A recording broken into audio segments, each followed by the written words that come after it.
আসসালামু আলাইকুম। আপনারা জানেন যে 'প্রথম আলো' এবং 'ডেইলি স্টার'কে নিয়ে বাংলাদেশের মানুষ যেভাবে ক্ষোভে ফুঁসে উঠেছে, সেটার বহিঃপ্রকাশ ঘটতে শুরু করেছে। গেল ১ দিন আগে 'প্রথম আলোর' সামনে একটা কর্মসূচি ছিল। সেই কর্মসূচিটা মূলত পিনাকি ভট্টাচার্য দিয়েছিলেন এবং সেখানে আমি জানি না টোটাল কতজন মানুষ ছিল। হয়তো ২-১০০ মানুষ বা ২-৪০০-৫০০ এরকম মানুষ ছিল। সেই মানুষগুলো সেখানে তারা গরু জবাই করবে, গরু জবাই করে তারপরে জিয়াফত করবেন। এরকম কিছু কথাবার্তা বলা হয়েছে সেটা দেখেছে। যাই হোক সেই কর্মসূচি এ নিয়ে আমার কোনো আ প্রশ্ন নাই বা সেই কর্মসূচিতে কি হয়েছে সেটা নিয়ে প্রশ্ন নাই। কিন্তু কর্মসূচিটার শেষের দিকে এসে পুলিশ সেখানে যেভাবে আক্রমণাত্মক আচরণ করেছে সেই আক্রমণাত্মক আচরণ দেখে মনে হয়েছে পুলিশ অনেকদিন বাংলাদেশের মানুষকে পেটায় না, আলেমদেরকে পেটায় না। সে পেটানোর সুযোগ পেয়ে তারপরে তারা পেটালো। সেখান থেকে ৫ জনকে ধরে নিয়ে যাওয়া হলো শাহবাগে। শাহবাগ থানা পুলিশ তাদেরকে কিছুক্ষণ পরেই ছেড়ে দিল। তেজগাঁ থানা পুলিশ তাদেরকে আটকে রাখলো পুরো ১ রাত। সারারাত আটকে রাখার পরে তাদেরকে তাদের পরিবারের লোকজন সেখানে যারা গিয়েছিল তারা বলেছে যে পুলিশের পক্ষ থেকে সকালবেলা তাদেরকে ছেড়ে দেওয়া হবে। সকালে সেইখানে উপস্থিত যারা ছিল তাদের ভাষ্যমতে একটা সেনাবাহিনীর গাড়ি আসে। ওই সেনাবাহিনীর গাড়ি আসার পর থেকে পুলিশের সাথে কি কথা বলে গিয়েছে তারা, তারপর থেকে পুলিশ বলছে যে তাদেরকে আ চালান দেওয়া হবে। চালান দিয়ে আপনার কোর্টে পাঠানো হবে। এটার পরে আমি এই কথা জানার পরে আমি সাথে, সাথে লাইভে আসলাম। আমার গতকালকের আ আমার চ্যানেলটা যারা দেখেছেন প্রায় ৩.৫ ঘন্টা আমি একটা লাইভে ছিলাম। আমি সেই লাইভে থাকা অবস্থাতেই পুলিশকে যেমন অনুরোধ করছিলাম, সেই সাথে এ যারা ছাত্র নেতা আছেন, বিভিন্ন রাজনৈতিক নেতা, পুলিশের ঊর্ধ্বতন কর্মকর্তা অনেকের সাথে কথা হয়েছে। তাদেরকে অনুরোধ করেছি যে তাদেরকে যেন ছেড়ে দেওয়া হয়। সেখানে যারা লোকজন ছিল তাদের একটাই দাবি তাদের সহকর্মী যারা সহযোদ্ধা যারা ছিল তাদেরকে নিয়ে যেতে হলে তাদের লাশের উপর দিয়ে তারপর তাদের কোর্টে নিয়ে যেতে হবে। শেষ পর্যন্ত পুলিশ তাদেরকে ছেড়ে দিয়েছে এবং একটা মুচলেকা দেওয়ার কথা ছিল। সেটা তো আমাদের ওইখানে যারা ছিল তারা রাজি হয় নাই। বরং পুলিশ তাদের কাছে ক্ষমা চেয়েছে যে এই কাজটা করা তাদের ভুল হয়েছে। তারা তাদের ছেড়ে দিয়েছে। আমরা কালকে তেজগাঁ থানায় যা ঘটেছে তত তত ওই ঘটনা পর্যন্ত আমরা মোটামুটি সন্তুষ্ট। কিন্তু একটা জিনিস বুঝতে হবে যে এই ঘটনা নিয়ে যার সাথেই কথা হয়েছে অনেকেই আমাকে বুঝিয়েছেন যে এই ধরনের কর্মসূচি দিতে গেলে আ আওয়ামী লীগ এখন সুযোগ নিবে।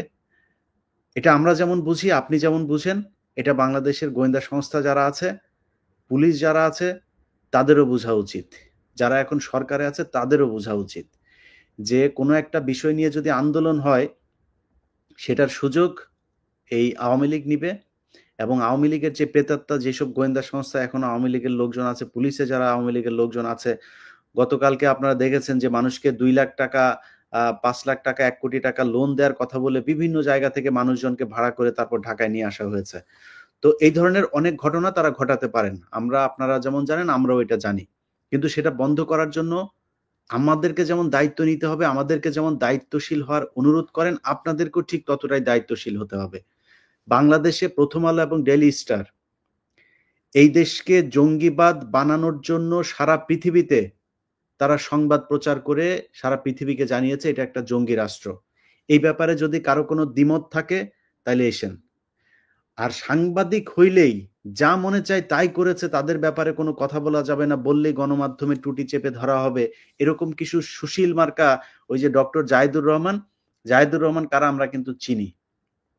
আপনারা যে ওই চারুকলার এইসব বাম-টাম এগুলোরে আমরা চিনি যে আপনাদের ইসলামের কথা শুনলে যে ছ্যাদ করে ওঠে, এটা আমরা খুব ভালো করে জানি। সো আপনারা এখন সুশীলগিরি মারায়া তারপরে বলতে আসছেন যে 'প্রথম আলোর' এই তাদের এডিটোরিয়াল আ আ যেই পলিসি সেটাকে তাদেরকে স্বাধীনতা দিতে হবে, গণমাধ্যমের উপর করা হবে না।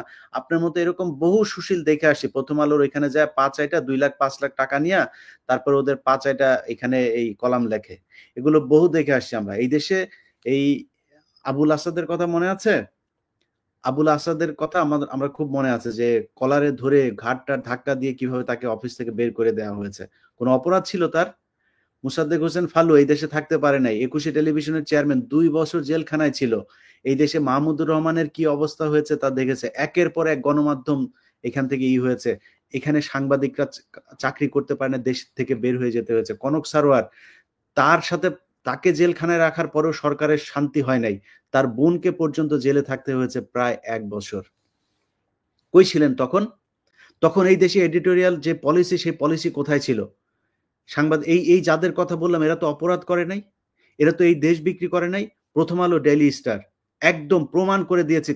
কারো বাপের যদি সাধ্য থাকে, আমি একা বসবো, প্রথম আলোর যত বুদ্ধিজীবী আছে তাদের বুঝাইতে হবে যে কোন এডিটোরিয়াল পলিসির মাধ্যমে এই দেশের এই আলেমরা যখন আটক থাকে তাদেরকে অজ্ঞাত স্থানে রাখা হয় বছরের পর বছর, সেইখানে গিয়া প্রথম আলো সাংবাদিক উপস্থিত থাকে।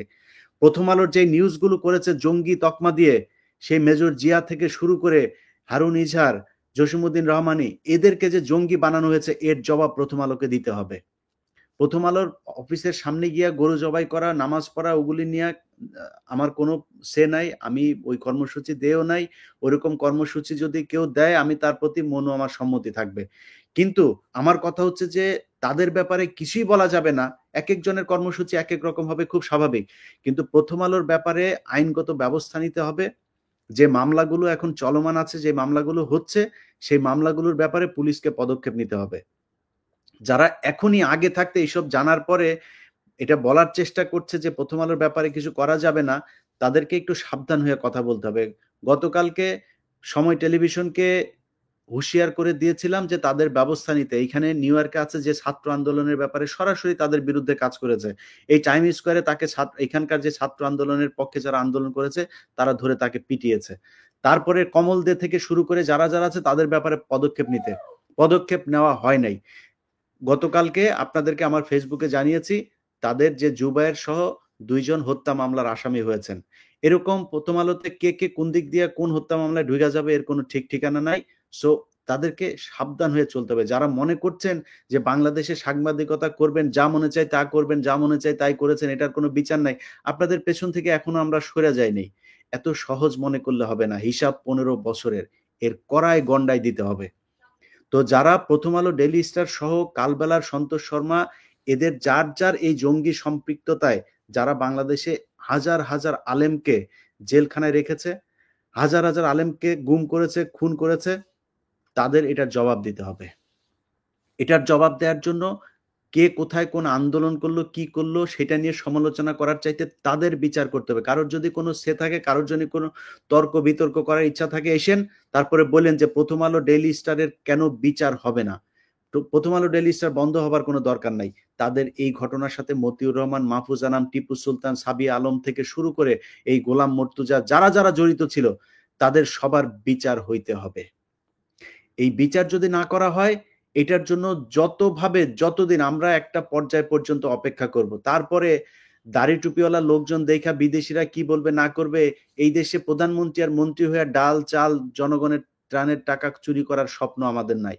সো আমি ব্যক্তিগতভাবে আমার কথা বলি, আমার যতটুকু আল্লাহ গ্রহণযোগ্যতা দিয়েছে, যতটুকু ক্ষমতা দিয়েছে, ততটুকু শেষ রক্তবিন্দু পর্যন্ত চেষ্টা করে যাব প্রথম আলো, ডেইলি স্টারের বিচার করতে। অতএব সরকারকে বলবো, আপনারা চান দেশ অস্থিতিশীল না হোক, আমরাও চাই। ইউনূস সরকার একটা সফল সরকার হোক। সারা জীবন ইউনূস সাহেব সফল হয়ে এসেছেন। জীবনের শেষ প্রান্তে এসে তিনি সফল হোক, আমরা চাই। কিন্তু সেই সফল হতে গিয়ে যদি নাকি প্রথম আলো, ডেইলি স্টারের মতো ভারতীয় চটদেরকে এই দেশে কেউ আপনার কি বলে আবার ফের বাংলাদেশের মানুষের ঘাড়ে চাপিয়ে বসতে দিতে চায়, এটা বাংলাদেশের মানুষ মেনে নেবে না, আমরাও মেনে নেব না। সো এটার ব্যাপারে আপনাদেরকে খুব সুনির্দিষ্ট একটা জায়গায় অবস্থান নিতে হবে। আপনারা তাদের বিচার করবেন কি করবেন না। প্রথম আলো, ডেইলি স্টার, এখনো আবারও বলছি, আপনাদের যদি মনে হয় আমি প্রথম আলো নিয়ে যে প্রোগ্রামটা করেছি সেই অনুসন্ধানটা দেখবেন। সেটা দেখার পরে সেখানে যারা বক্তব্য দিয়েছে, যে আলেমরা কথা বলেছে, আমার এই চ্যানেলে গত ৩ মাসে ভিডিওগুলো দেখবেন। যে আলেমরা কথা বলেছে এরা বাংলাদেশের শ্রেষ্ঠ আলেমদের মধ্যে কয়েকজন। এই আলেমরা যে বক্তব্য দিয়েছে, তাদেরকে যেভাবে প্রথম আলো, ডেইলি স্টার, কালবেলা, তারপরে হচ্ছে গিয়ে ৭১, সময়, এরা যেইভাবে একটা সিন্ডিকেট তৈরি করে তারপরে এই জঙ্গি বানিয়েছে, এটার বিচার হইতে হবে। এটার বিচার না হলে এটা আমার যুদ্ধ ভাই। আমি কে বাংলাদেশে এসে চুরি করলো, বাটপারি করলো? বিএনপির সময় বহুত চুরি হয়েছে। এতদিন যারা আওয়ামী লীগের লোকজন বলতেন বিএনপি আসলে বলবো না, বিএনপি এখন ক্ষমতায় আসবে। বিএনপির লোকজন চুরি করেছে, এখনো বলছি, তখনও বলছি, সামনে বিএনপি চুরি করবে, সেটা আগের থেকেই বলে দিচ্ছি। চুরি নিয়ে কোনো সমস্যা নাই। এই দেশে আপনারা যদি এখন দেওয়া হয় ক্ষমতায় বসানো, আপনিও চুরি করবেন। ওইটা নিয়ে আমার কোনো সমস্যা নাই। বাংলাদেশের চুরির টাকা বাংলাদেশে থাকতে হবে। বাংলাদেশের উপরে, বাংলাদেশের স্বাধীনতা সার্বভৌমত্বের উপরে আরেক দেশ ছড়ি ঘুরাবে, সেটা আমরা হইতে দিব না। আমাদের সমস্যা সেই জায়গায়। অতএব ভারতীয় আধিপত্য বিস্তার করার জন্য বাংলাদেশে সূক্ষ্মভাবে মানুষের মস্তিষ্ককে এই ওয়াশ করার জন্য যে প্রথম আলো ডেইলি স্টারের যেই কারুকাজ, এটাকে বাংলাদেশে আর চলতে দেওয়া যাবে না। আপনি গত কয়েকদিন ধরেও যদি দেখেন, প্রথম আলো কি করেছে বগুড়াতে?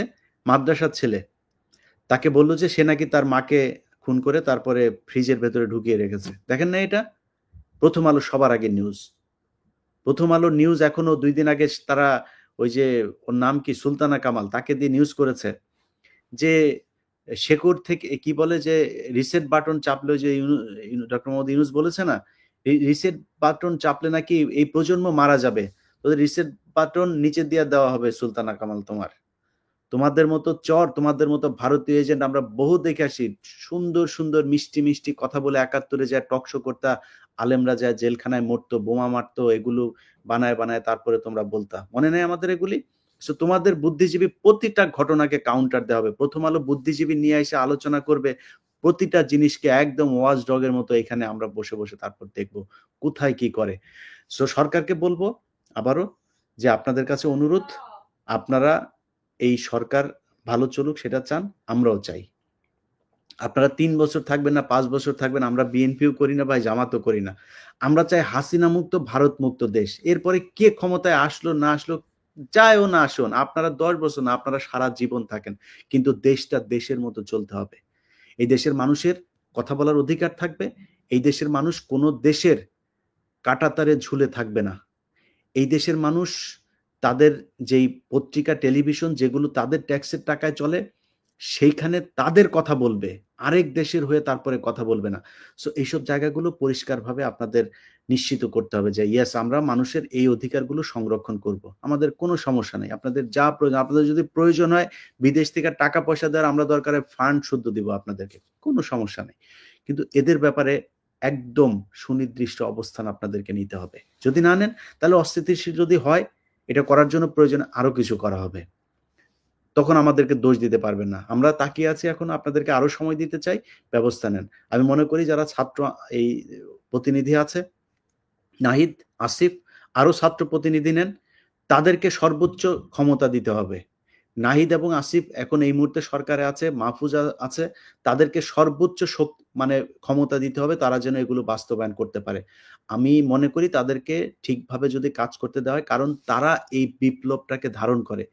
এই নাহিদের শরীরের সেই দাগ এখনো কিন্তু আমাদের মনে আছে। সো তার উপরে যে নির্যাতন চলেছে, সে কোনোদিন বাংলাদেশের মানুষের সাথে বিট্রে করবে না। অতএব তাদেরকে সর্বোচ্চ ক্ষমতা দিতে হবে, তারা যেন এগুলো ব্যবস্থা নিতে পারে।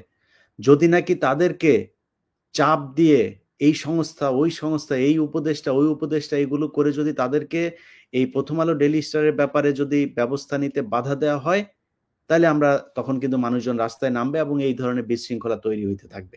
সো বিশৃঙ্খলা তৈরি হলে সেটার সুবিধা আওয়ামী লীগ নিবে, বিভিন্ন গোয়েন্দা সংস্থা নিবে, ভারতীয় গোয়েন্দা সংস্থা নিবে, হিন্দুরা নিবে, ইসকন নিবে। আমাদের যায়ও না আসেও না। আমরা চাই আপনারা ভালো থাকেন। আপনারা যদি না চান যে দেশ ভালো না থাকুক, তাহলে আমাদের তো আপনাদেরকে ভালো রাখার কোনো প্রশ্নই আসে না। সো আপনারা আমাদেরকে ভালো রাখবেন, আমরা আপনাদেরকে ভালো রাখবো, আমরা সবাই মিলে দেশকে ভালো রাখবো। সো এই জায়গায় আমরা সবাই এক। আপাতত আজকের মতো এতটুকুই বললাম। আমার বক্তব্যটা আমি পরিষ্কার করলাম। আমরা দেশটাকে অস্থিতিশীল করতে চাই না। যাদের সাথে গতকালকে অনেকের সাথেই কথা হয়েছে, যারা বলেছেন যে আমাদের এইটার কারণে অনেকে এখানে তৃতীয় পক্ষ এসে তারপরে বিশৃঙ্খলা তৈরি করতে পারে, অস্থিতিশীল একটা পরিস্থিতি তৈরি করতে পারে। এটা আপনারা যেমন বলেছেন, এটা আমিও জানি, আপনাদের কথা মেনে নিলাম। আপনারাও আশা করি আমাদের কথা মেনে নেবেন। সবাইকে ধন্যবাদ। আল্লাহ হাফেজ।